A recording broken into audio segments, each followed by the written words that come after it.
അപ്പോൾ നിങ്ങൾക്ക് എല്ലാവർക്കും അറിയുന്ന പോലെ തമാശക്കോട്ട എന്നൊരു മായിക നഗരത്തിൽ ജോലി അന്വേഷിച്ച് വന്ന് അവിടെ ഒരു പ്രതിമയായിട്ട് മാറേണ്ടി വന്ന ഒരു അമാനുഷനായ ഒരു ഒരു ഒരു യുവാവിൻ്റെയും ആ യുവാവിനെ സ്വന്തമാക്കാൻ ശ്രമിച്ച് സ്വയം നഷ്ടപ്പെട്ട ഒരു രാജകുമാരിയുടെയും കഥയാണ്.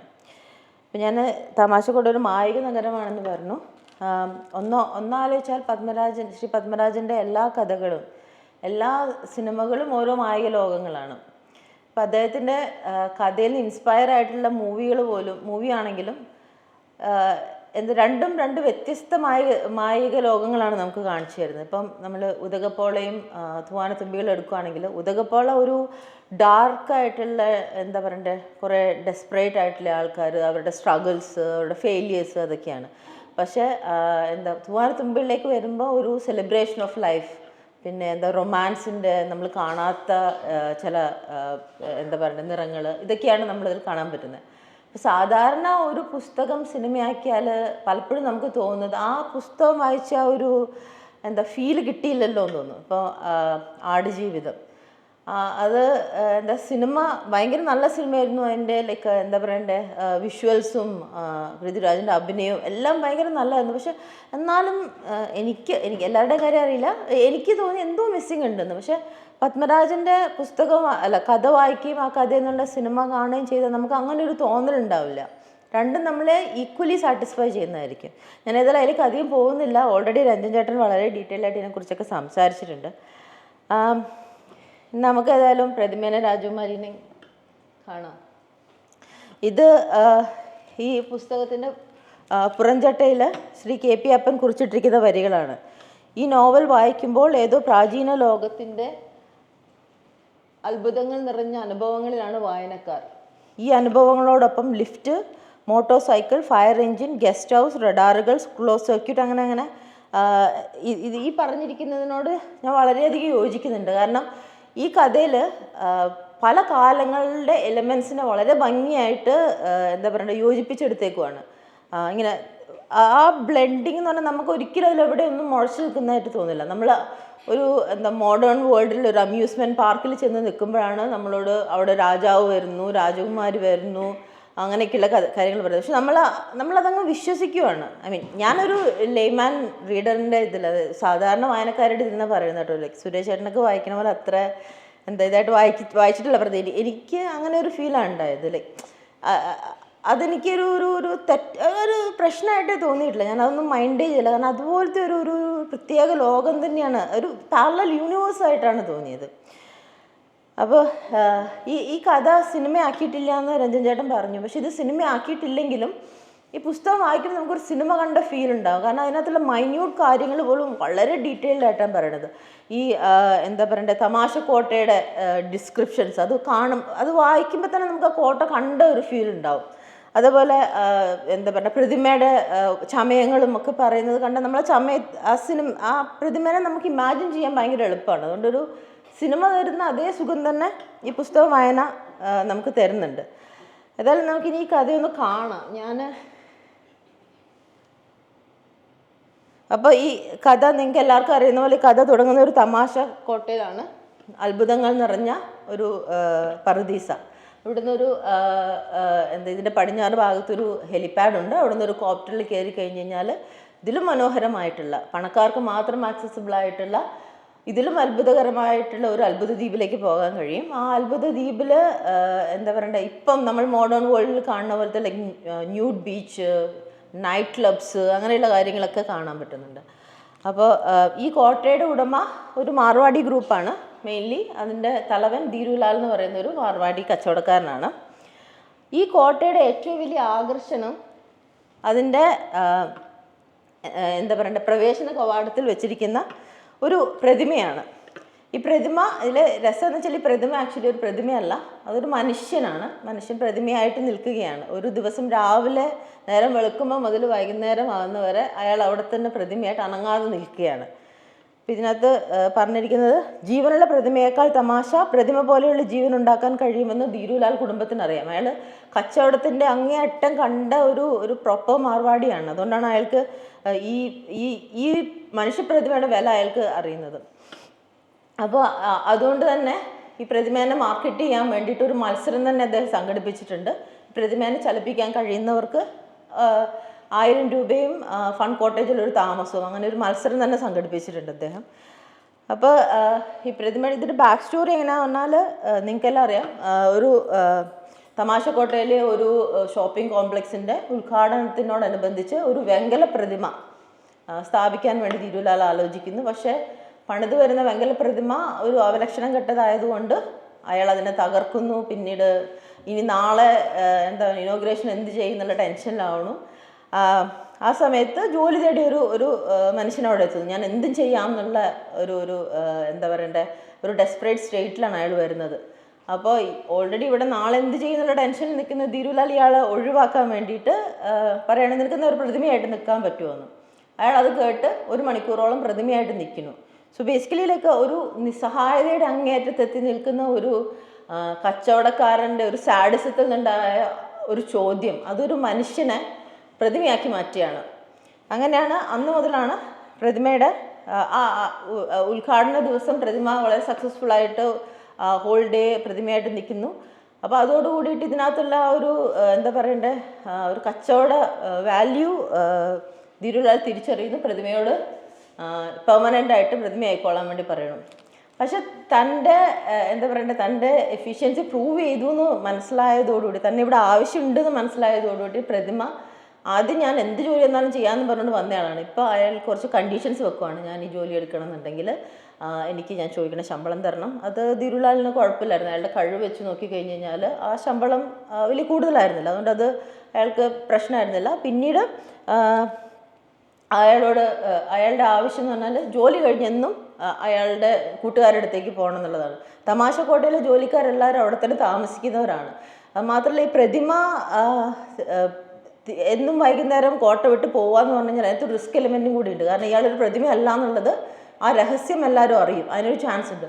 അതുകൊണ്ട് ആദ്യം തിരുലാൽ സമ്മതിക്കുന്നില്ല. പക്ഷേ പ്രതിമ അതിൽ അഡമൻ്റായിട്ട് നിൽക്കുന്നതുകൊണ്ട് അവസാനം അയാൾക്ക് സമ്മതിക്കേണ്ടി വരുന്നു. ഇനി അവസാനത്തെ ആഗ്രഹം ദ്വീപിലെ സ്വർഗത്തിലേക്ക് പോകണം എന്നുള്ളതാണ്. അത് തിരുലാലിന് ഒട്ടും ആക്സെപ്റ്റ് ചെയ്യാൻ പറ്റില്ലായിരുന്നു. കാരണം കോടീശ്വരന്മാർക്ക് വേണ്ടിയുള്ള ഒരു ലക്ഷറി സ്പേസിലേക്ക് ഒരു സാധാരണ ജോലിക്കാരൻ പോകാൻ ആഗ്രഹിക്കുന്നു. അത് അയാളുടെ എന്താ പറയണ്ടേ, അയാളുടെ അത്യാഗ്രഹമായിട്ടാണ് തിരുലാലിന് തോന്നിയത്. പക്ഷേ അയാൾ അതിനകത്തും ഒരു കച്ചവടം കാണുകയാണ്. നിന്നെ അങ്ങോട്ട് കൊണ്ടുപോവാം, പക്ഷെ നിൻ്റെ സാലറിയിൽ നിന്ന് ഞാൻ കുറച്ച് പൈസ കട്ട് ചെയ്യും. അങ്ങനെ അതും അയാൾ എന്താ പറയണ്ടേ, തിയറിറ്റിക്കലി അപ്രൂവ് ചെയ്യണം. പക്ഷെ അയാളുടെ ഉള്ളിലുണ്ട് ഇയാളെ കൊണ്ടുപോയില്ല എന്നുള്ളത്. പക്ഷെ എന്നാലും അങ്ങനെ ഇതെല്ലാം സമ്മതിച്ചു എന്നുള്ളൊരു വിശ്വാസത്തിൽ പ്രതിമ ആ ജോലി ഏറ്റെടുക്കുകയാണ്. അങ്ങനെ അയാൾ പ്രതിമ ജീവിതം നടത്തിക്കൊണ്ടിരിക്കുന്ന സമയത്താണ് മറ്റൊരാൾ അയാളുടെ ജീവിതത്തിലേക്ക് കടന്നു വരുന്നത്. വൈരം തമാശക്കോട്ടയിൽ ആയിരക്കണക്കിന് ജോലിക്കാരിൽ ഒരാളായിരുന്നു. ഈ തമാശക്കോട്ടയിലെ ജോലി, അവിടുന്ന് ധനം സമ്പാദിക്കുക, അത് മാത്രമായിരുന്നു അയാളുടെ ഒരു എയിം. അങ്ങനെ ജീവിച്ച ഒരു യാന്ത്രികമായ ജീവിതം. അങ്ങനെ അയാൾക്ക് വേറെ ഒന്നുമില്ല. അയാളുടെ ജീവിതത്തിൻ്റെ ആകെ ഗോൾ ഇവിടെ ജോലി ചെയ്യുക, പൈസ ഉണ്ടാക്കുക, അത് മാത്രമായിരുന്നു. അപ്പോൾ അയാളൊരു അപകടത്തിൽപ്പെട്ട അയാൾക്ക് ജോലി ആവാത്തൊരവസ്ഥ വന്നു. അതോടുകൂടിയിട്ട് കോട്ടയിൽ നിന്ന് അയാൾ പറഞ്ഞു വിടുവാണ്. അയാൾ ജീവിച്ചത് കോട്ടയ്ക്ക് വേണ്ടിയിട്ടാണ്. പക്ഷെ അവസാനം അയാൾക്ക് വയ്യാണ്ടായപ്പോൾ കോട്ടയിൽ നിന്ന് അയാളെ പറഞ്ഞു വിടുവാണ്. അപ്പോൾ ഇയാൾക്ക് പോകാനൊന്നുമില്ല, ജീവിക്കാൻ ഒരു ഗോളില്ല. അങ്ങനെ ഒരു അവസ്ഥയിലാണ് അയാളുള്ളത്. പക്ഷേ അയാളെ ഇഷ്ടംപോലെ കാശുണ്ട്. ഒരു വേദനിക്കുന്ന കോടീശ്വരനായിട്ടാണ് അയാൾ അവിടുന്ന് പുറത്തേക്ക് ഇറങ്ങുന്നത്. അപ്പോൾ ജീവിക്കാൻ അയാൾക്ക് ഒരു എക്സിസ്റ്റൻഷ്യൽ ക്രൈസിസ് അയാൾ ഫേസ് ചെയ്യാണ്. എന്താ ഇനി ചെയ്യേണ്ടത്? അപ്പോൾ ജീവിക്കാൻ ആകെ അറിയുന്നത് ഈ കായികാഭ്യാസമാണ്. അത് ചെയ്യാൻ അയാളെ കൊണ്ട് പറ്റില്ല. അപ്പോൾ ഒരു പാർട്ട്ണർ വേണം. അയാൾ അങ്ങനെ പാർട്ട്ണറെ അന്വേഷിച്ച് നടക്കുമ്പോഴാണ് അയാൾ പ്രതിമേനെ കാണുന്നത്. അപ്പോൾ പ്രതിമേനെ കണ്ടപ്പോൾ തന്നെ ഒന്നും ചെയ്യാതെ വെറുതെ നിന്നിട്ട് ആൾക്കാരെ അട്രാക്ട് ചെയ്യാനുള്ള പ്രതിമയുടെ കഴിവ് അയാൾ ഭയങ്കരമായിട്ട് ഇമ്പ്രസ് ചെയ്യിക്കുകയാണ്. ഒരു അഭ്യാസവും ചെയ്യണില്ല, ചുമ്മാ നിൽക്കുകയാണ്. പക്ഷെ എല്ലാവർക്കും ആ കോട്ടയിലെ മെയിൻ അട്രാക്ഷനായിട്ട് അതിന് മാറാൻ കഴിഞ്ഞിട്ടുണ്ട്. അപ്പോൾ അത് കണ്ടപ്പോൾ ഈ പ്രതിമ എന്തായാലും സ്വന്തമാക്കണമെന്ന് വിചാരിച്ചിട്ട് ഈ പ്രതിമയുടെ രഹസ്യം കണ്ടുപിടിക്കാൻ വേണ്ടി വൈരം ഇറങ്ങി പുറപ്പെടുവാണ്. അങ്ങനെ പ്രതിമയുടെ രഹസ്യം കണ്ടെടുക്കാൻ വേണ്ടിയിട്ട് പുറപ്പെട്ട വൈരം അവസാനം കണ്ടെത്തുന്നത് ഒരു ജീവൻ വെക്കുന്ന പ്രതിമയാണ്. വൈകുന്നേരം ഒരു പാൽക്കാരനായിട്ട് കോട്ട വിട്ടു പോകുന്ന ഈ പ്രതിമ കൂട്ടുകാരോട് ഒപ്പം എത്തി. അയാൾക്ക് ചലന സ്വാതന്ത്ര്യം കിട്ടുന്നതോട് കൂടിയിട്ട് അതിന് കൈവരുന്ന ഒരു വേഗതയും അമാനുഷികതയും എല്ലാം കണ്ടപ്പോൾ എന്തായാലും ഈ പ്രതിമേനെ സ്വന്തമാക്കണം എന്നുള്ളൊരു ആഗ്രഹം വൈരത്തിനുണ്ടാവുകയാണ്. അപ്പോൾ ആ ആഗ്രഹത്തിൽ നിന്ന് വൈരം ആദ്യം പ്രതിമയെ പ്രലോഭിപ്പിച്ച് സ്വന്തമാക്കാൻ നോക്കി. എന്തൊക്കെയാണെങ്കിലും പ്രതിമ ഒരു വളരെ വിശ്വസ്തനായ ഒരു ജോലിക്കാരനായിരുന്നു. അയാൾ ഒരു വൺ മാസ്റ്റർ പേഴ്സൺ ആയിരുന്നു എന്നാണ് എനിക്ക് തോന്നുന്നത്. അപ്പോൾ ധീരുലാലിനെ ചതിക്കാൻ അയാൾ തയ്യാറാണില്ല. അയാൾ ആ ഓഫറൊക്കെ നിരസിക്കുകയാണ്. അതിനുശേഷം തൻ്റെ ദൈന്യതയൊക്കെ പറഞ്ഞ് അയാളെ ഒരു ഇമോഷണൽ അത്യാചാരം നടത്തി അയാളെ സമ്മതിപ്പിക്കാൻ വേണ്ടി ശ്രമിച്ചു. അതും ഫലവത്തായില്ല. പ്രതിമ അതിലും വീണില്ല. അത് കഴിഞ്ഞിട്ട് പ്രതിമയെ തട്ടിക്കൊണ്ടുപോകാൻ ശ്രമിച്ചു. ഇത്രയും എന്താ പറയണ്ടേ, അമാനുഷ ശക്തിയിലൊരു മനുഷ്യനെ തട്ടിക്കൊണ്ടുപോകാൻ ശ്രമിച്ചിട്ട് അയാളുടെ ഒരു തട്ട് കിട്ടിയിട്ട് ആ ശ്രമവും ഫെയിലാവുകയാണ്. പക്ഷേ സ്ഥിരോത്സാഹിയാണ് വൈരം. അയാൾ പ്രതിമയുടെ പുറകെ തന്നെ കൂടിയാണ് എപ്പോഴെങ്കിലും പ്രതിമേനെ തനിക്ക് സ്വന്തമാക്കാൻ പറ്റുമെന്ന് വിചാരിച്ചിട്ട്. ഇനി നമുക്ക് അടുത്ത മെയിനായി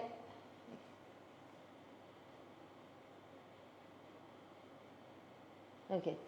സോ അടുത്ത നമ്മുടെ കഥയിലെ രാജകുമാരി അതീവ സുന്ദരിയും ബുദ്ധിമതിയും ഒന്നിനെയും പേടിയില്ലാത്തവളും സ്വന്തം ഇഷ്ടത്തിന് ജീവിക്കാൻ ആഗ്രഹിക്കുന്ന ഒരു പെൺകുട്ടിയായിരുന്നു.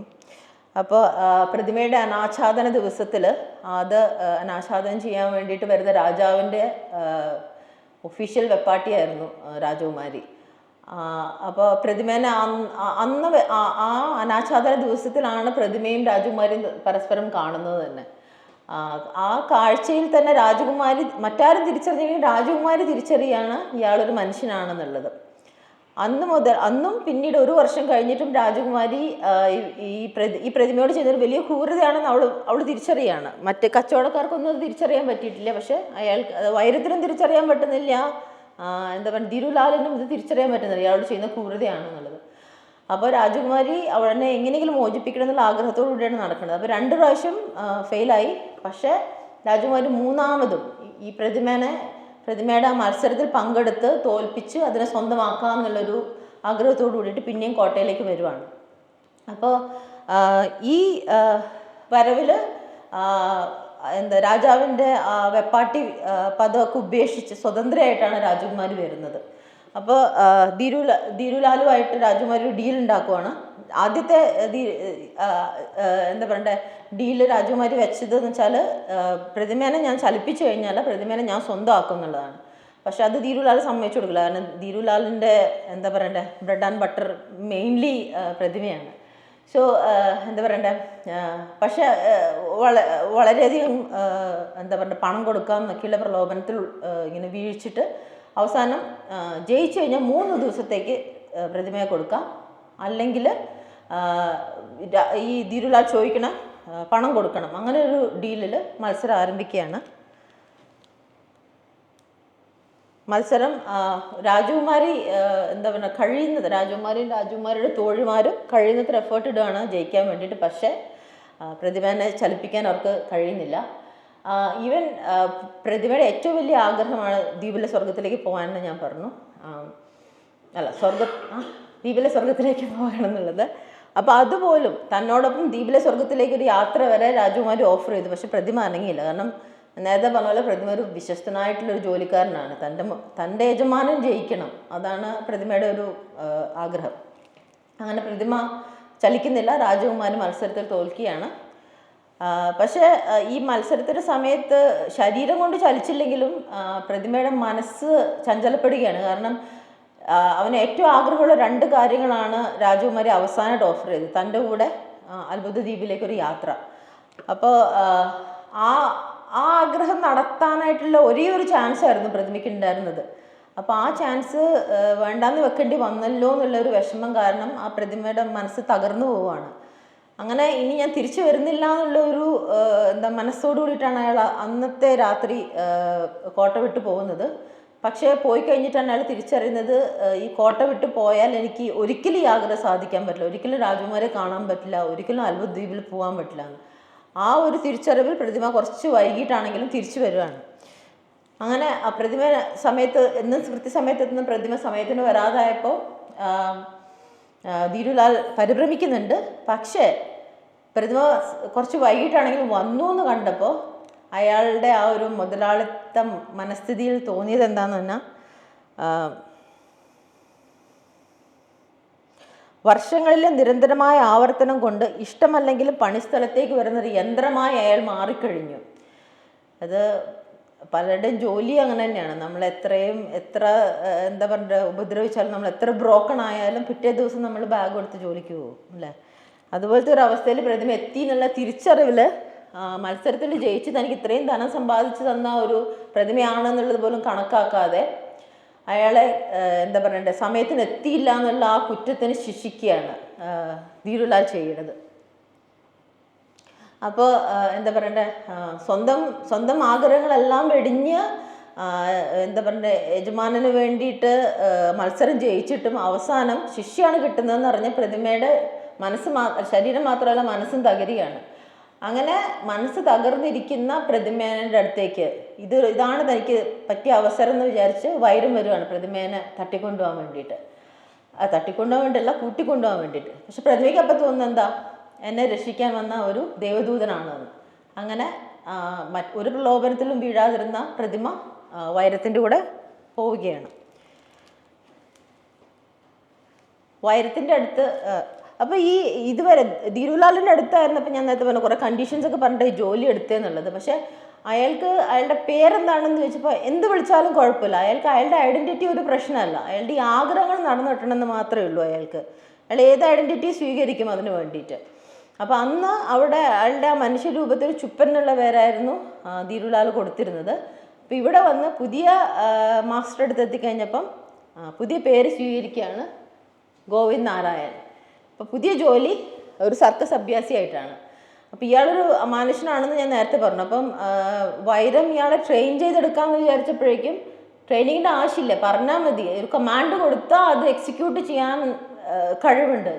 വളരെ ഉയരത്തിലും താഴേക്ക് ചാടുക, തീയുടെ അകത്തൂടെ നടക്കുക, അങ്ങനെ എന്താ പറയുക ബിയോണ്ട് ഹ്യൂമൻ കേപ്പബിലിറ്റി ആയിട്ടുള്ള കാര്യങ്ങൾ വരെ ഈ അഭ്യാസം ചെയ്യുകയാണ്. അങ്ങനെ ഈ ഗോവിന്ദ് നാരായണായിട്ട് ഇയാൾ കോട്ടയിൽ നിന്ന് രക്ഷപ്പെട്ട് ജീവിക്കുന്ന ഈ സമയത്ത് ഇയാൾ അന്നേരം രാജകുമാരിനെ കുറിച്ച് ആലോചിച്ചുകൊണ്ടിരിക്കുകയാണ്. രാജകുമാരിനെ ഇനി എനിക്ക് കാണാൻ പറ്റുമോ എന്നുള്ളത്.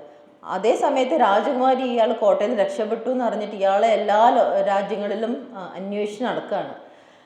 അപ്പോൾ എവിടെയെങ്കിലും എന്തെങ്കിലും അസാധാരണമായി നടക്കുന്നുണ്ടെന്ന് പറഞ്ഞാൽ രാജകുമാരി അവിടെ എത്തും.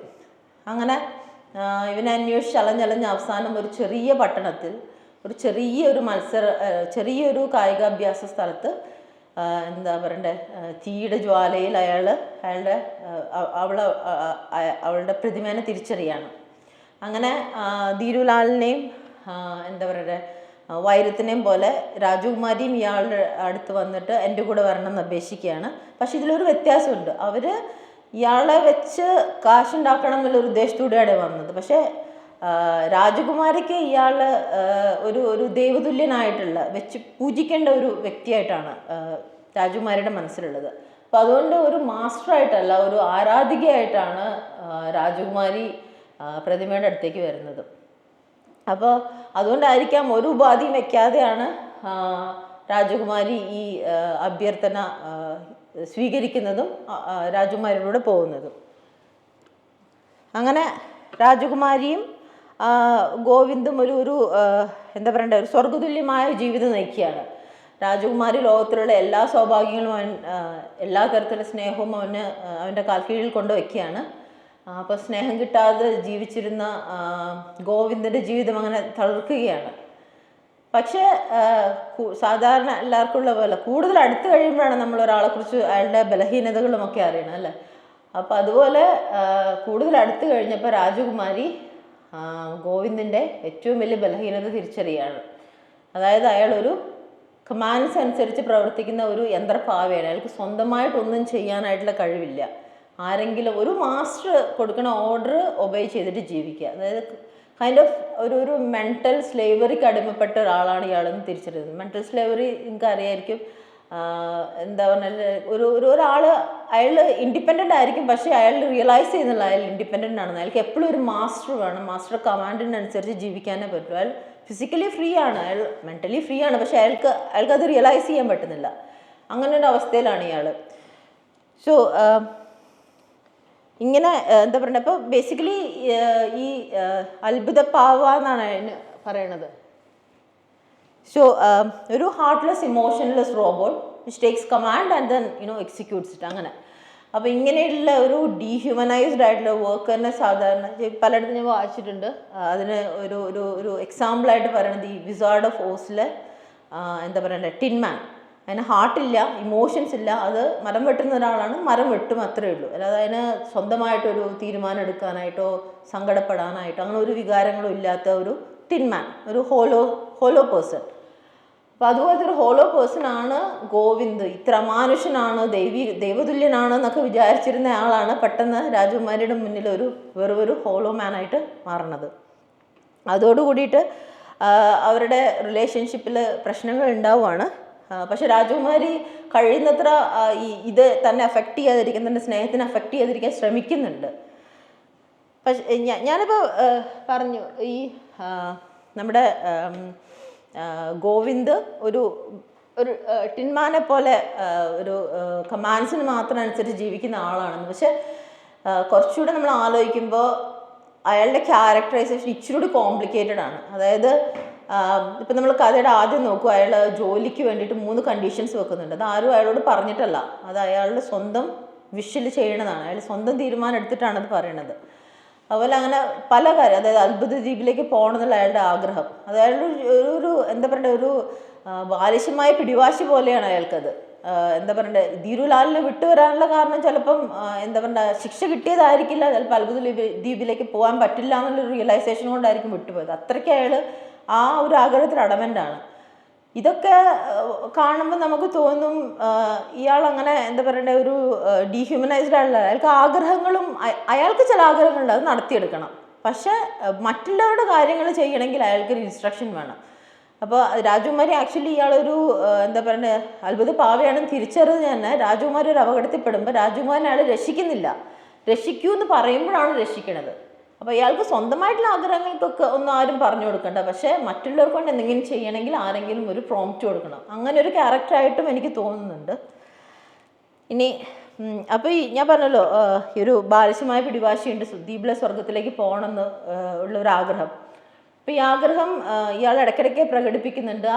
പക്ഷെ രാജകുമാരിക്ക് ധീരുലാലിനെ പോലെ ഇയാളെ ആ ദ്വീപിലേക്ക് കൊണ്ടുപോകാനായിട്ട് ചെറിയൊരു ഇൻസെക്യൂരിറ്റി, ഒരു പേടിയുണ്ട്. കാരണം അയാളുടെ അൾട്ടിമേറ്റ് ഗോൾ അതാണ്. അപ്പോൾ അവിടെ എത്തിക്കഴിഞ്ഞ് കഴിഞ്ഞാൽ തനിക്ക് ഇയാളെ നഷ്ടപ്പെടും എന്നുള്ളൊരു പേടി. അപ്പോൾ അതുകൊണ്ട് രാജകുമാരി കഴിയുന്ന ഈ ലോകത്തുള്ള എല്ലാം ഞാൻ നിനക്ക് കൊണ്ടുതരുന്നുണ്ട്, പിന്നെ എന്തിനാണ് ഈ ചെറിയൊരു ദ്വീപിലേക്ക് പോകണമെന്ന് പറഞ്ഞത് ഡിസ്കറേജ് ചെയ്യാൻ നോക്കുന്നുണ്ട്. പക്ഷേ ഇയാളതിൽ അഡമൻ്റാണ്. അപ്പോൾ ഇത് കാരണം ഇവർ തമ്മിൽ വഴക്കുകൾ ഉണ്ടാവാൻ തുടങ്ങി. ഇവരുടെ സ്വർഗത്തിൽ ആ വഴക്കുകൾ കട്ടുറുമ്പുകളാവാൻ തുടങ്ങി. അപ്പോൾ അതുകൊണ്ട് രാജകുമാരി അവസാനം വേറെ വഴിയില്ലാതെ ഇയാളെ അത്ഭുത ദ്വീപിലേക്ക് കൊണ്ടുപോവാണ്. അങ്ങനെ അത്ഭുത ദ്വീപിലെത്തി അപ്പം തന്നെ അവിടെ എത്തുമ്പോഴേക്കും ആ വഴിയിലും ഒക്കെ രാജകുമാരി വളരെ ഡെസ്പറേറ്റ്, എന്താ പറയുക, വളരെ ഡിസപ്പോയിൻറ്റഡ് ആണ്, വളരെ പേടിയിലാണുള്ളത്. ഇയാളുടെ ഇതോടുകൂടി തനിക്ക് നഷ്ടപ്പെട്ടു എന്നുള്ള ആ ഒരു എന്താ പറയുക ഇൻസെക്യൂരിറ്റി രാജകുമാരിനെ വല്ലാണ്ട് വിഷമിപ്പിക്കുന്നുണ്ട്. ഈ അത്ഭുത ദ്വീപിലെത്തി കുറച്ച് കഴിഞ്ഞപ്പോഴേക്കും അയാൾക്ക് വേറൊരു കൗതുകം അയാളെ കീഴടക്കുകയാണ്, കടൽ. എല്ലാ ദിവസവും നിലാവ് ഉദിച്ചു കഴിഞ്ഞ് കഴിഞ്ഞാൽ പ്രതിമ നേരെ കടലിനടിയിലേക്ക് പോകും. അവിടുന്ന് മുത്തും പഴവും വാരി പിറ്റേന്ന് രാവിലെയാണ് തിരിച്ചു വരുന്നത്. തിരിച്ചു വന്നിട്ട് അവിടെ കണ്ട ജലകന്യകമാരെ കുറിച്ചും എല്ലാം രാജകുമാരിയോട് പറയും. അത് രാജകുമാരി ഇൻസെക്യൂരിറ്റി കൂടുതൽ വർദ്ധിപ്പിക്കുകയാണ് ചെയ്യണത്. ഇയാൾ എന്താ പറയണ്ടേ, ധീരുലാലിനെ വിട്ട് വൈരത്തിൻ്റെ കൂടെ പോയി, വൈരത്തിനെ വിട്ട് എൻ്റെ കൂടെ വന്ന് ഇനിയിപ്പോൾ അടുത്ത് ജലകന്യകമാരുടെ കൂടെ പോവുമോ, അങ്ങനെയൊക്കെയുള്ളൊരു പേടിയിൽ ആണ് രാജകുമാരി ജീവിക്കുന്നത്. അത് മാത്രമല്ല, എല്ലാ വൈകുന്നേരങ്ങളിലും രാജകുമാരി ഇപ്പോൾ ഒറ്റയ്ക്കാണ്. അയാൾ പ്രതിമ അല്ലെങ്കിൽ ഗോവിന്ദ് കടലിനടിയിലാണ്. അപ്പോൾ ഇതെല്ലാം കൂടെ രാജകുമാരി ഇങ്ങനെ വിഷമിച്ചിരിക്കുന്ന സമയത്താണ് ധീരുലാൽ ഇവരെ തിരിച്ചറിയുന്നത്. ഇവർ വേഷപ്രച്ഛന്നനായിട്ടാണ് വന്നത്, പക്ഷെ എന്നിട്ടും ധീരുലാൽ ഇവരെ തിരിച്ചറിയണം. അപ്പം ഇവരെ വളരെ ക്ലോസ് ആയിട്ട് വാച്ച് ചെയ്തുകൊണ്ടിരുന്ന ധീരുലാൽ ഇവർ തമ്മിലുള്ള പ്രശ്നങ്ങൾ മനസ്സിലാവുകയാണ്. അതോടുകൂടിയിട്ട് ഇതൊരു തനിക്ക് പറ്റിയ ഓപ്പർച്യൂണിറ്റി ആണെന്ന് വിചാരിച്ച് ധീരുലാൽ രാജകുമാരനെ അപ്രോച്ച് ചെയ്യുകയാണ്. എനിക്ക് പ്രതിമയെ തിരിച്ചു തരണം, പ്രതിമയാണ് എൻ്റെ എല്ലാ ഐശ്വര്യവും, അവനെ തിരിച്ചു തരണം എന്ന് പറഞ്ഞുകൊണ്ട്. അപ്പോൾ രാജകുമാരി ആലോചിച്ചപ്പോൾ ജലകന്യകമാർ കൊണ്ടുപോകുന്നതിലും ഭേദം എന്താ പറയുക ധീരുലാലിനെ ഏൽപ്പിക്കുന്നതാണെന്ന് തോന്നി. അങ്ങനെ എന്താ പറയണ്ടേ, ധീരുലാലിനെ ഏൽപ്പിക്കാം. പക്ഷേ അവർ 3 കണ്ടീഷൻസാണ് വെക്കുന്നത്. ഒന്ന്, ഈ ദ്വീപ് പ്രതിമയ്ക്ക് കൊടുക്കണം. അവനെ ഒരിക്കലും ഒരു പ്രദർശന വസ്തു ആക്കരുത്. മൂന്നാമത് എനിക്കെപ്പോൾ, അതായത് രാജകുമാരിക്ക് എപ്പോൾ വേണമെങ്കിലും പ്രതിമനെ വന്ന് കാണാനും കൂട്ടിക്കൊണ്ടുപോകാനുമുള്ള പെർമിഷൻ വേണം. ഇതൊക്കെ പ്രതിമയ്ക്ക് പൂർണ്ണ സമ്മതമാണെങ്കിൽ മാത്രം നമുക്ക് ഇതിനെക്കുറിച്ച് സംസാരിക്കാമെന്നാണ് രാജകുമാരി പറയണത്. അന്ന് പ്രതിമ തിരിച്ചു വന്നപ്പോൾ രാജകുമാരി ഇതിനെക്കുറിച്ച് സംസാരിക്കുന്നു. അതിനുശേഷം പിറ്റേന്ന് ഒരു അത്താഴ വിരുന്ന് ധീരുലാൽ ഒരുക്കുകയാണ്. അവിടെ വെച്ച് ഇതിനെക്കുറിച്ച് കൂടുതൽ സംസാരിക്കാമെന്ന് പറഞ്ഞ് രാജകുമാരി അവനെ അവിടെ കൂട്ടിക്കൊണ്ടുപോവാണ്. ആ അത്താഴ വിരുന്നിൽ പിന്നെയും ഈ എന്താ പറയണ്ടേ, ഈ കാര്യത്തെക്കുറിച്ച് അവർ സംസാരിക്കുന്നു. രാജകുമാരി തൻ്റെ മോതിരം 3 പ്രാവശ്യം കൊണ്ട് മേശയിൽ തട്ടിയിട്ട് ഒരു തീരുമാനം എടുക്കാൻ പറയാണ്. അപ്പോൾ നമ്മുടെ പ്രതിമയുടെ ഏറ്റവും വലിയ ബലഹീനത അതിന് തീരുമാനം എടുക്കാൻ പറ്റില്ല എന്നുള്ളതാണ്. അങ്ങനെയാണ് മനസ്സിലാക്കുന്നത്. അപ്പോൾ ഈ തീരുമാനമെടുക്കാനുള്ള തൻ്റെ കഴിവുകേടുണ്ടായ ഒരു ദേഷ്യം കൊണ്ടോ എന്തോ പ്രതിഭ ആകെ വയലൻ്റ് ആവുകയാണ്. എന്നിട്ട് ധീരുലാലിനെ അത് നിലത്തടിച്ച് കൊല്ലുന്നു. രാജകുമാരനെ അറ്റാക്ക് ചെയ്യാൻ നോക്കുന്നു, പക്ഷേ പിന്നെ വേണ്ടാന്ന് വെക്കുന്നു. എന്നിട്ട് ആ 16 നിലയുള്ള കെട്ടിടത്തിന് മുകളിൽ താഴേക്ക് ചാടുകയാണ്. അപ്പോൾ ഞാൻ നേരത്തെ പറഞ്ഞു, അഭ്യാസിയായിട്ടുള്ള ഗോവിന്ദിന് ഏറ്റവും വലിയ അഭ്യാസ പ്രകടനം വളരെ ഉയരത്തിൽ താഴേക്ക് ചാടി ഒരു പുറല് പോലെ വെക്കാതിരിക്കുന്നതാണ്. അങ്ങനെയുള്ള ഒരാൾ ഈ 16 നിലയുടെ മുകളിൽ താഴേക്ക് ചാടിയാൽ അയാൾക്കൊന്നും സംഭവിക്കാൻ പോകുന്നില്ലല്ലോ. അപ്പോൾ പ്രതിമയ്ക്കൊന്നും സംഭവിക്കണില്ല, അതായത് ഗോവിന്ദിനൊന്നും സംഭവിക്കുന്നില്ല. പക്ഷെ അയാൾ കുറച്ച് കരഞ്ഞൊരു ആശ്വാസം കിട്ടിയ ശേഷം ആ മണൽപ്പരപ്പിൽ നടന്ന് അവിടെ ഒരു പ്രതിമയായിട്ട് ഉറഞ്ഞു നിൽക്കുകയാണ്. രാജകുമാരി എത്രയൊക്കെയാണ് അപേക്ഷിച്ചിട്ടും ആ അഭ്യർത്ഥന ഒന്നും കേൾക്കാതെ അവൻ അവിടെ തന്നെ നിൽക്കുകയാണ്. വർഷങ്ങളോളം അവൻ ആ കടൽക്കരയിൽ പ്രതിമയായിട്ട് നിൽക്കുകയാണ്. അവസാന പ്രതിമയ്ക്ക് ക്ലാവ് പിടിക്കുന്നു, എന്നിട്ടും പ്രതിമ അവിടെ തന്നെ നിൽക്കുകയാണ്. അപ്പോൾ ഇങ്ങനെയാണ് അമാനുഷനായ ഒരു കലാകാരൻ ജനങ്ങളെ രസിപ്പിക്കുന്നതിൽ നിന്നും ആരോടും പറയാതെ വിടവാങ്ങിയത്. കാലമെത്ര കഴിഞ്ഞിട്ടും കടലെത്ര ശോഭിച്ചിട്ടും ആ പ്രതിമ അവിടെ തന്നെ നിന്നു. പക്ഷെ ഞാൻ പറഞ്ഞ പോലെ ഈ പ്രതിമയ്ക്ക് ക്ലാവ് പിടിക്കുകയാണ്. പക്ഷേ ക്ലാവ് പിടിക്കാതെ ഒരു അമാനുഷനായ കലാകാരൻ ജനങ്ങളെ രസിപ്പിക്കുന്നത് നിർത്തി എല്ലാവരോടും ആരോടൊന്നും പറയാതെ വിടവാങ്ങിയതിന് 35ാമത്തെ വാർഷികതാണ് ഇന്ന്, അല്ലേ? കാലമെത്ര കഴിഞ്ഞിട്ടും കടലെത്ര ശോഭിച്ചിട്ടും അദ്ദേഹത്തിൻ്റെ ആ ഒരു രൂപം നമ്മുടെ ഒന്നും മനസ്സിൽ നിന്ന് മാഞ്ഞിട്ടില്ല, അതിനൊട്ടും ക്ലാവും പിടിച്ചിട്ടില്ല. അപ്പോൾ ഇത്രയൊക്കെയാണ് ഇതിൻ്റെ കഥ. ഇനിയിപ്പോൾ നമുക്ക് കുറച്ച് കാര്യത്തിലേക്ക് വരാം.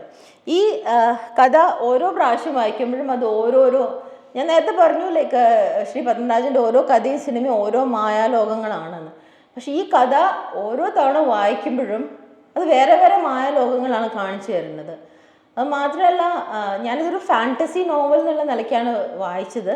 പക്ഷെ വായിച്ച് വന്നു കഴിഞ്ഞപ്പോഴാണ് ഇത് ആക്ച്വലി കുറേ റിയാലിറ്റീനെ ഇങ്ങനെ മാജിക് കൊണ്ട് ഇങ്ങനെ മറച്ചിരിക്കുന്നതാണെന്ന് എനിക്ക് തോന്നിയത്. അപ്പോൾ എനിക്ക് മാജിക്കൽ റിയലിസത്തിനെ കുറിച്ച് വലിയതൊന്നും അറിയാത്തത് ഞാൻ അപ്പോൾ തന്നെ സുരേഷ് ചേട്ടനെ വിളിച്ചിട്ട് ഇതിനെക്കുറിച്ച് ഡീറ്റെയിൽ അതിൻ്റെ ടെക്നിക്കൽ സൈഡ് ഒന്ന് പറയണം എന്ന് പറഞ്ഞിട്ടുണ്ട്. അപ്പോൾ ഞാൻ കഴിഞ്ഞ് കഴിഞ്ഞാൽ സുരേഷ് ചേട്ടൻ അത് എക്സ്പ്ലെയിൻ ചെയ്യില്ലേ? ചെയ്യുന്നതാണ് വിചാരിക്കണത്. എനിവേ ഞാൻ ഇപ്പം എൻ്റെ ലൈക്ക് ഒരു സാധാരണ വായനക്കാരിക്ക് ഇതിന് തോന്നാൻ പറ്റിയ ലൈക്ക് കുറച്ച് റിയാലിറ്റീസ്, മാജിക്കിൽ കവേർഡ് ആയിട്ടുള്ള കുറച്ച് റിയാലിറ്റീസ് ഞാൻ പറയാം. ഒരു മാജിക്കൽ ഫാസേഡ്, അതായത് ലൈക്ക് ഒരു flawless public facade masking private despair. ഇതാണ് എനിക്ക് ഒരു ആദ്യം വായിച്ചു കഴിഞ്ഞപ്പോൾ തോന്നിയത്. അപ്പോൾ ഇതിൻ്റെ ഈ ആദ്യത്തെ ഭാഗം നോക്കി, ഇത് പുസ്തകത്തിൻ്റെ ആദ്യത്തെ അധ്യായത്തിലുള്ള ഒരു പോർഷനാണ്. നമ്മുടെ അത്ഭുത കോട്ടയെക്കുറിച്ചുള്ള ഡിസ്ക്രിപ്ഷൻസ് ആണ്. അപ്പോൾ ഈ കോട്ടയിൽ ഇല്ലാത്ത ഒന്നുമില്ല, ഇല്ലാത്ത അത്ഭുതങ്ങളൊന്നുമില്ല, ഇല്ലാത്ത ഫെസിലിറ്റീസ് ഒന്നുമില്ല. അത്രയ്ക്കും എന്താ പറയണ്ടേ, നമ്മൾ കാണുമ്പോഴേക്കും പറുദീസയായിട്ട് തോന്നുന്ന ഒരു സ്ഥലമാണ് എന്താ പറയണ്ടേ അത്ഭുതക്കോട്ട. പക്ഷേ അവിടെ ജീവിക്കുന്ന ആൾക്കാർ, ഈ അത്ഭുതത്തിനകത്ത് ജീവിക്കുന്ന ആൾക്കാരുടെ അവസ്ഥ എന്ന് പറഞ്ഞു കഴിഞ്ഞാൽ വളരെ എംപ്റ്റിയാണ്. അവിടുത്തെ സ്റ്റാഫുകൾ ആക്ച്വലി എന്താ പറയണ്ടേ, അവരെല്ലാം ഞാൻ നേരത്തെ വൈരത്തിൻ്റെ കാര്യം പറഞ്ഞ പോലെ പണം സമ്പാദിക്കണം എന്ന് മാത്രം വിചാരിച്ച് നടക്കുന്ന കുറേ യന്ത്രങ്ങളാണ്. അവർക്ക് ഈ ഇതിന് ചുറ്റുമുള്ള മാജിക്കുകൾ ആവർത്തന വിരസത കൊണ്ട് ഒരു മാജിക്കായിട്ട് തോന്നുന്നില്ല. അവരൊക്കെ ഈ എന്താ പറയുക അത്ഭുത ലോകത്തേക്ക് വരണം എന്ന് ആഗ്രഹിച്ച് വന്നവരായിരിക്കും, അവിടുത്തെ അത്ഭുതങ്ങൾ ആസ്വദിക്കാൻ പറ്റുമെന്ന് വിചാരിച്ച് വന്നവരായിരിക്കും. പക്ഷെ ആവർത്തനം കൊണ്ട് അവർക്കതൊക്കെ ഒരു എന്താ പറയുക വിരസതയായി മാറിയാണ്. അപ്പോൾ ചിലപ്പോൾ ആലോചിക്കുമ്പോൾ നമ്മളും അങ്ങനെയൊക്കെ അല്ലേ, ഇത്രയും ലൈക്ക് മാജിക്കലായിട്ടുള്ള സിംഗപ്പൂർ വന്നിട്ട് നമ്മൾ എത്ര പേർക്ക് ഇവിടുത്തെ മാജിക്കുകൾ ഇപ്പം അട്രാക്റ്റീവായിട്ട് തോന്നുന്നുണ്ട്. ഇപ്പോൾ ഒരു വിസിറ്റർ വരുന്ന പോലെ ആയിരിക്കില്ല നമുക്കിതെല്ലാം കാണുമ്പോൾ എന്താണെന്നിട്ട് നമ്മൾ ഒന്നും ശ്രദ്ധിക്കില്ല. Like we don't stop to smell the rose അല്ലേ. ലൈക്ക് നമ്മുടെ ചുറ്റും ഇത്രയും കാര്യങ്ങളുണ്ട്, പക്ഷെ നമ്മളെന്താ ചെയ്യുന്നത്, നമ്മുടെ ജോലിയിൽ ഫോക്കസ് ചെയ്യുന്നുണ്ട്. രാവിലെ എണീക്കുന്നു, ഇങ്ങനെ കണ്ണിട്ട് കുതിരനപ്പോൾ ഓഫീസിൽ പോകുന്നു, പണിയെടുക്കുന്നു, തിരിച്ചു വന്നു. ഈ മാജിക് ഒന്നും കാണുന്നില്ല. അതുപോലെ തന്നെയായിരുന്നു ആ കോട്ടയിലെ ആൾക്കാർ. സോ അതാണ് ഞാൻ പറഞ്ഞത്, ഒരു ഒരു വളരെ മാജിക്കലായിട്ടുള്ള ഒരു ഫാസേഡിനകത്ത് മറച്ചു വെച്ചിരിക്കുന്ന കുറേ ആൾക്കാരുടെ ദുഃഖങ്ങളാണ് ഈ കോട്ട. പിന്നെ എനിക്ക് തോന്നിയത് ഒരു കോർപ്പറേറ്റ് ട്രാപ്പ്. അതായത് ഇവിടെ പണമാണ് സംസാരിക്കുന്നത്. ജോലിക്കാരൊക്കെ ലൈക്ക് ഡീഹ്യൂമനൈസ്ഡ് മെഷീൻസ് ആക്കി മാറ്റി അവരിൽ നിന്ന് കാശുണ്ടാക്കുന്ന കുറേ കോർപ്പറേറ്റ് ആൾക്കാരാണ് ഈ കഥയിലുള്ളത്. വൈരാണേലും ധീരുലാൽ ആണേലും എല്ലാവരും ഈ ഒരു വഴിയിലാണ് പോണത്. അതുകൊണ്ടാണ് എനിക്കിതൊരു കോർപ്പറേറ്റ് ട്രാപ്പായിട്ട് തോന്നുന്നത്. ഈ അതിന് കുറേയധികം ഉദാഹരണങ്ങൾ ഇവിടെ ഉണ്ട്. ഈ കഥയുടെ തുടക്കത്തിൽ തന്നെ എന്താ പറയണ്ടേ, അത്ഭുതക്കോട്ടയെക്കുറിച്ചൊരു മിത്ത് പറയുന്നുണ്ട്. അതെനിക്ക് ഒരു കോർപ്പറേറ്റ് മാർക്കറ്റിംഗ് സ്ട്രാറ്റജി ആയിട്ടാണ് തോന്നിയത്. ഒരു പ്രോഡക്റ്റ് വിൽക്കാനുള്ള ഏറ്റവും എളുപ്പമുള്ള വഴി എന്താ, അതിലൊരു ഗോഡ്ലി എലിമെൻ്റ് ആഡ് ചെയ്യുക. അതോടുകൂടിയിട്ട് അത് വാങ്ങാൻ ഇഷ്ടംപോലെ ആൾക്കാരുണ്ടാവും. ഞാൻ ഒരു പത്രം ചമ്മന്തിയാക്കി കഴിച്ചു കഴിഞ്ഞാൽ നിങ്ങളുടെ ക്യാൻസർ പോകുമെന്ന് പറഞ്ഞു കഴിഞ്ഞാൽ അത് പോയി വാങ്ങിക്കാൻ ആളുണ്ട് അല്ല. അതുപോലെ ഒരു കോർപ്പറേറ്റ് മാർക്കറ്റിംഗ് സ്ട്രാറ്റജി ആയിട്ടാണ് ഈ ഒരു ബാക്ക് സ്റ്റോറി അവിടെ പറഞ്ഞിരിക്കുന്നത്. പക്ഷേ യഥാർത്ഥത്തിൽ നിന്ന് നടന്ന ആരുടെയും പെർമിഷൻ ഇല്ലാണ്ട് പുറമ്പോക്ക് ഭൂമി അക്വയർ ചെയ്തിട്ടാണ് ഈ കോട്ട പണിതിരിക്കുന്നത്. അതാണ് അതിൻ്റെ സത്യമായിട്ടുള്ളത്. അതുപോലെ അല്ല, ഡീഹ്യൂമനൈസ് ചെയ്യുന്ന എംപ്ലോയീസിന് അതിന് ഒത്തിരി ഉദാഹരണങ്ങൾ ഇവിടെ ഉണ്ട്. അതിൽ ഫേസ്റ്റ് പോർഷൻ നോക്കൂ. ഭിത്തിയിൽ തേച്ച് മിനുക്കി വെച്ചിട്ടുള്ള പുതിയ കുന്തങ്ങളിലൊന്ന് കയ്യിലെടുക്കുന്നതോടെ അയാൾ മാനസികമായും പ്രതിമയായി മാറുന്നു. തൊട്ട് മുൻപ് ഗേറ്റിലൂടെ കടന്നു വന്ന പാൽക്കാരൻ്റെ മുഖവുമായി അപ്പോൾ പ്രതിമയ്ക്ക് യാതൊരു രൂപസാദൃശ്യവും ഉണ്ടാവില്ല. ഇതിനാണ് നമ്മൾ ഓഫീസിലേക്ക് ലോഗിൻ ചെയ്ത് കഴിഞ്ഞ് കഴിഞ്ഞാൽ നമ്മളുടെ അവസ്ഥ ഇത് തന്നെയാണ്. Like we turn into a machine അല്ലേ. അതുപോലെ ഈ പ്രതിമ ആക്ച്വലി ഡീഹ്യൂമനൈസ്ഡ് ആവാനുള്ള കാരണം ഞാൻ പറഞ്ഞു. ഇതുപോലത്തെ ഒരു പ്രതിമ പോലത്തെ ജീവിതമായിരിക്കാം അയാളുടെ ഇമോഷൻസിനെയൊക്കെ ഇല്ലാണ്ടാക്കി കളഞ്ഞത്.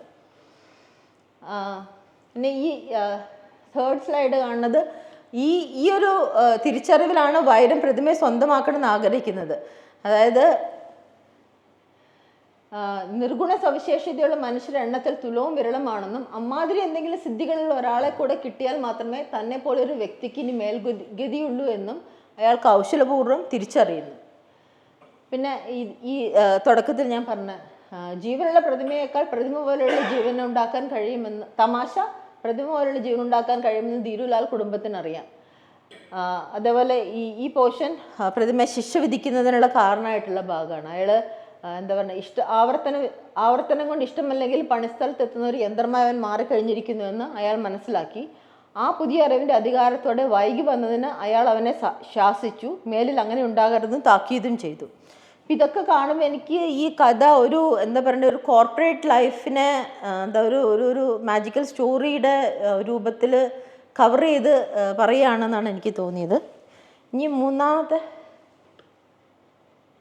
മൂന്നാമത്തത് ഒരു enchanted fairy tale love story ആയിട്ട് നമുക്ക് ഈ കഥനെ ആദ്യം വായിക്കുമ്പോൾ തോന്നും അല്ലേ. ഒരു എന്താ പറയണ്ടേ, പ്രതിമയായി ജീവിക്കേണ്ടി വരുന്ന ഒരു യുവാവ്, അതിനെ രക്ഷിക്കാൻ വരുന്ന ഒരു രാജകുമാരി അതിനെ രക്ഷിച്ചുകൊണ്ട് പോകുന്നു. And they live happily ever after. ഒരു എൻചാൻറ്റഡ് സ്റ്റോറിയാണത് അല്ലേ. ഈ ഭാഗം വായിച്ചു കഴിഞ്ഞാൽ നമുക്ക് അങ്ങനെ തന്നെ തോന്നും. അവർ ജീവിതത്തിൽ ആദ്യമായി സ്നേഹം ലഭിച്ചു തുടങ്ങിയപ്പോൾ ഗോവിന്ദാകെ തളർത്തു. പിടികിട്ടാത്ത ആകാംക്ഷകൾ സദാസമയം അലട്ടിക്കൊണ്ടിരുന്ന അവൻ്റെ മനസ്സിൽ സന്തുഷ്ടികളുടെ സമാധാനം വന്നു, എക്സെട്ര എക്സെട്ര. ഇതെല്ലാം ഒരു ഹാപ്പിലി എവർ ആഫ്റ്റർ ആണെന്ന് നമുക്ക് തോന്നും. പക്ഷെ റിയാലിറ്റി വരുന്നതോടുകൂടിയിട്ട് ആ എൻചാൻമെൻ്റ് എല്ലാം ഇല്ലാണ്ടാവുകയാണ്. ഹാപ്പിലി എവർ ആഫ്റ്റർ എന്ന് വിചാരിച്ച കഥ ഹാപ്പിലി നെവർ ആഫ്റ്റർ ആയിട്ട് മാറുവാണ്. സോ അത് ഞാൻ നേരത്തെ പറഞ്ഞ പോലെ ഒരു റിയലൈസേഷൻ ഉണ്ടാകുന്നുണ്ടല്ലോ. പ്രതിമ രാജകുമാരി വിചാരിച്ച പോലെ ഒരു അമാനുഷ്യനല്ല എന്നുള്ള തിരിച്ചറിവ് അവളുടെ മനസ്സിൽ എന്താ പറയുക, ആ പ്രതിമയ്ക്ക് ഉണ്ടായിരുന്ന ആ ഒരു ഇമേജ് തകർക്കുകയാണ്. അതോടുകൂടിയിട്ട് അവരുടെ എന്താ പറയണ്ടേ, ആ ഒരു ജീവിതം തന്നെ മാറുകയാണ്. അത് മാത്രമല്ല കാരണം അതും രാജകുമാരി അതും അഡ്ജസ്റ്റ് ചെയ്ത് ജീവിക്കുകയാണ്. പക്ഷേ അത് കഴിഞ്ഞപ്പോൾ ഈ ഭാഗം നോക്കൂ. ഈ ഭാഗത്തിൽ ക്ലിയറായിട്ട് പറയുന്നുണ്ട്, ആദ്യം കണ്ടപ്പോൾ ഉണ്ടായിരുന്ന ആ ഒരു മാസ്മരികത പിന്നീട് രാജകുമാരിക്ക് തോന്നുന്നില്ല പ്രതിമയോട്. ഈ ലാസ്റ്റ് പോർഷനാണ് രാജകുമാരിക്ക് പ്രതിമയെ വിട്ടുകൊടുക്കാം എന്നുള്ള ഡിസിഷൻ എടുക്കാൻ വേണ്ടിയിട്ടുള്ള ഒരു ഇൻസ്പിറേഷൻ ആവണത്. പലതും സംസാരിച്ച് കിടക്കവേ അവൾ തന്നെയാണോ ദ്വീപിനെയാണോ കൂടുതൽ ഇഷ്ടമെന്ന് അവനോട് ചോദിച്ചു. ഓർക്കാപ്പുറത്തുള്ള ചോദ്യമായതുകൊണ്ട് മറ്റെന്തോ ആലോചിച്ച് കിടന്ന അവൻ ദ്വീപിനെ എന്നറിയാതെ മറുപടി പറഞ്ഞു. എന്നാൽ പെട്ടെന്ന് തന്നെ രാജകുമാരിയെയാണ് തനിക്ക് കൂടുതൽ ഇഷ്ടമെന്ന് തിരുത്തി പറയാൻ അവൻ മറന്നില്ല. സോ ഇതൊക്കെ എനിക്ക് ഇച്ചിരി കൺഫ്യൂഷൻ ഉണ്ടാകും. നമ്മൾ എന്താ പറയുക, ഒരു മെഷീനാണെന്ന് വിചാരിച്ച ആൾക്ക് ഇങ്ങനെ ഒരു അറിയാണ്ടൊരു ഉത്തരം പറഞ്ഞിട്ട് അത് മാറ്റി പറയാനുള്ള ബുദ്ധിയൊക്കെ ഉണ്ടെങ്കിൽ അയാൾ മെഷീൻ അല്ലല്ലോ. അപ്പോൾ എനിക്ക് തോന്നുന്നൊരു സെൽഫിഷ് ആയിട്ടുള്ള ഒരു മനുഷ്യനായിരിക്കാം. സ്വന്തം കാര്യം മാത്രം, സ്വന്തം ആഗ്രഹങ്ങൾ നടന്നു കിട്ടണം. രാജകുമാരി പോലും അവന് ദ്വീപിലേക്കുള്ളൊരു പാലം മാത്രമായിരുന്നു. അല്ലാതെ രാജകുമാരിയുടെ യഥാർത്ഥ സ്നേഹം ഉണ്ടായിരുന്നു എന്നൊന്നും എനിക്ക് ഈ മൂന്നാമത്തെ വായനയിൽ തോന്നുന്നില്ല. സോ എനിക്കിപ്പോൾ ഈ 3 തരത്തിൽ തോന്നി. 3 പ്രാവശ്യം വായിച്ചപ്പോൾ മൂന്ന് ഇമേജസ് ആണ് ഈ കഥയിൽ എനിക്ക് ഉണ്ടായത്. അപ്പോൾ ഇതെന്ന് പറഞ്ഞു കഴിഞ്ഞാൽ നമ്മൾ എന്താ പറയണ്ടേ, ഇപ്പോൾ ഗൂഗിളിൽ ഏതെങ്കിലും ഒരു പ്രോഡക്റ്റ് സെർച്ച് ചെയ്ത് നമ്മുടെ ലൈക്ക് ഇൻസ്റ്റാ ഫീഡൊക്കെ ആ പ്രോഡക്റ്റിനെ കുറിച്ചുള്ള പരസ്യം വരണ പോലെ നമ്മുടെ മനസ്സിൽ എന്താ ഉള്ളത് അതാണ് ഈ പുസ്തകം, അതായിട്ട് മാറുവാണ് ഈ പുസ്തകം.